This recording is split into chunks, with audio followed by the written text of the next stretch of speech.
Hello बच्चों, कक्षा 3 में आज हमारा विषय है हिंदी और उप विषय है कहानी की कहानी।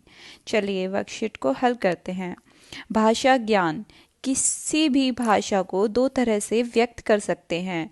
नंबर 1, मौखिक, जब हम अपनी भाषा को बोलकर व्यक्त करते हैं। नंबर 2, लिखित, लिखित जब हम अपनी भाषा को लिखकर व्यक्त करते हैं। प्रश्न नंबर 1, भारत के विभिन्न राज्यों में अलग अलग भाषाएं बोली जाती हैं।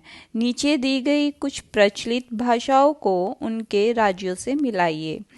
नंबर क, उड़िया, उड़िया मिलती है, उड़िया बोली जाती है उड़ीसा में। बंगाली, बंगाली बोली जाती है पश्चिम बंगाल में। मराठी, मराठी बोली जाती है महाराष्ट्र में। मलयालम, मलयालम बोली जाती है केरला में। कन्नड़, कन्नड़ बोली जाती है कर्नाटक में। प्रश्न नंबर 2, डिब्बे में दिए गए शब्दों के उचित प्रयोग से नीचे दिए गए वाक्यों को पूरा कीजिए। क, कहानी सुनने के कई अलग डैश थे, कई अलग तरीके थे। कहानी सुनने में हम सबको डैश आता है, मजा आता है। डैश की कहानियां कई 100 साल पहले लिखी गई थी, पंचतंत्र की कहानियां। बहुत पुरानी बात है। शाही भी खुद घर पर ही बनाते थे।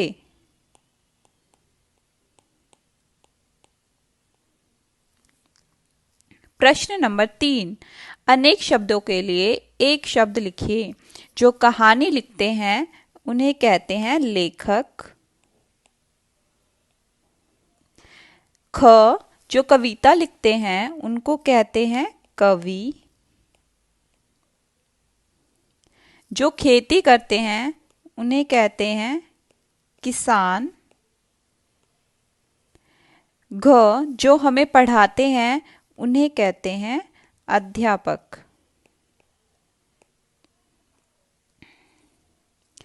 प्रश्न नंबर 4, नीचे पंचतंत्र की एक कहानी दी गई है। ध्यानपूर्वक पढ़कर दिए गए प्रश्नों के उत्तर दीजिए। एक समय की बात है, एक जंगल में एक कौवा, चूहा और एक हिरन तीनों घनिष्ठ मित्र रहा करते थे। तीनों हमेशा साथ ही रहते थे। जंगल के सरोवर से पानी पीते, पेड़ों से फल खाते और सरोवर के आसपास ही खेलते थे। एक दिन जंगल में एक शिकारी हिरन का शिकार करने आया और उसे पकड़ने के लिए जाल बिछा दिया। शिकारी जाल बिछाकर छुपने गया ही था कि हिरन आसानी से उस जाल में फंस गया। उसके दोनों मित्रों ने जैसे ही यह सब देखा, उन्होंने हिरन को बचाने की ठानी। कोए ने हिरन को कहा, घबराओ मत, मैं शिकारी को ढूंढकर उसे रोकने की कोशिश करता हूँ, तब तक चूहा जाल काट देगा। कोए ने अपने दूसरे मित्रों को बुलाने की कोशिश की, पर तभी उसने शिकारी को देख लिया। शिकारी को देखते ही उसने अपनी जान जोखिम में डाल दी और उस पर अपनी चोंच से लगातार वार करने लगा। मगर कौआ शिकारी को ज्यादा देर तक रोक नहीं पाया। शिकारी ने जल्दी ही कौए पर काबू पा लिया और जाल की ओर भागा। तब तक चूहे ने जाल को लगभग काट दिया था। इतने में कौओं का एक झुंड अपने मित्र की पुकार सुनकर आया और शिकारी के ऊपर ताबड़तोड़ आक्रमण कर दिया।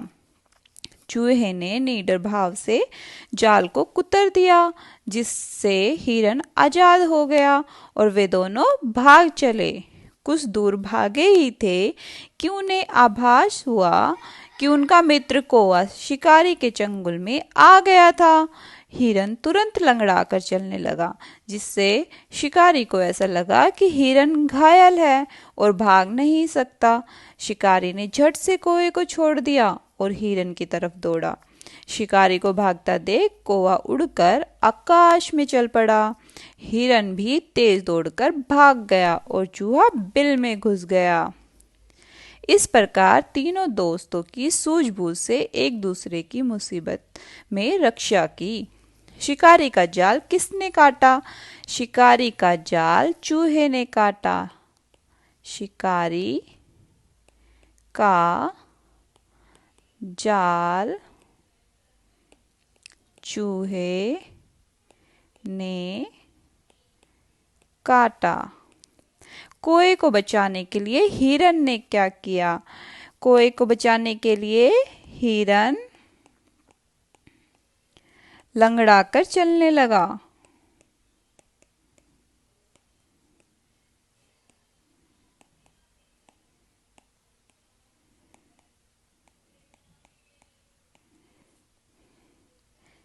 दिए गए शब्दों के समान अर्थ वाले शब्द कहानी से चुनकर लिखिए। गहरे, गहरे के लिए कहानी में प्रयोग किया गया है घनिष्ठ। मुश्किल, मुश्किल के लिए कहानी में प्रयोग किया गया है जोखिम।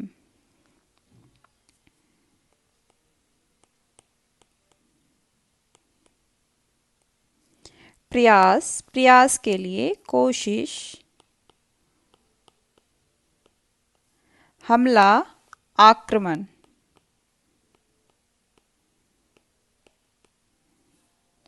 इस कहानी से आपको कौन सी दो शिक्षाएं मिलती हैं? नंबर 1, हमें मुसीबत का डटकर सामना करना चाहिए और नंबर 2, मुश्किल समय में बुद्धिमानी से काम करना चाहिए।